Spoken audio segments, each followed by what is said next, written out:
అందరికీ నమస్కారం. Welcome to Telugu వెల్ట్. సౌత్ ఇండస్ట్రీలో టాప్ హీరోయిన్గా చక్రం తిప్పింది హీరోయిన్ తమన్నా. తెలుగుతో పాటు తమిళ భాషల్లోనూ వరుస ఆఫర్స్ అందుకుంటూ తనకంటూ ఓ ఇమేజ్ని క్రియేట్ చేసుకుంది. తొలి సినిమాతోనే మంచి పేరు తెచ్చుకున్న ఈ అమ్మడు ఇప్పటికీ ఇండస్ట్రీలో సత్తా చాటుతూ వస్తోంది. ప్రస్తుతం స్పెషల్ సాంగ్స్లో రచ్చ చేస్తున్న సంగతి మనందరికీ తెలిసిందే. అయితే మిల్కీ బ్యూటీ తమన్నా ఇప్పటికీ సినీ రంగంలో యాక్టివ్గా ఉన్న సంగతి మనందరికీ తెలుసు. తెలుగు, హిందీ, తమిళ్ భాషలతో వరుస ఆఫర్స్ అందుకుంటూ దూసుకుపోతుంది. ఇప్పటి వరకు ఎన్నో సూపర్ హిట్ చిత్రాల్లో నటించింది అండ్ నటిగా కూడా మంచి మార్కులే కొట్టేసింది. అయితే తమన్నా కెరీర్లో one of the best movie Awara. Suriya తమ్ముడుగా సినీ రంగంలోకి వచ్చిన కార్తీకి ది బెస్ట్ హిట్ ఇచ్చిన మూవీ ఇదే. ఇందులో కార్తీ సరసన తమన్నా కథానాయికగా నటించి మెప్పించింది.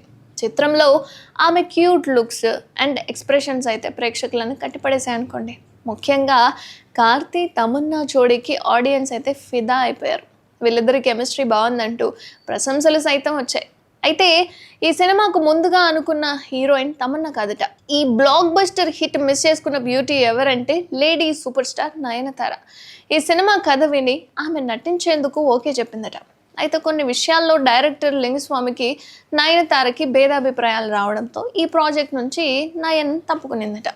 దీంతో ఈ మూవీ ఛాన్స్ తమన్నాకు వచ్చిందట. అయితే ఈ సినిమాలో నటించే సమయానికి తమన్నా వయసు ఎంత అనుకుంటున్నారు?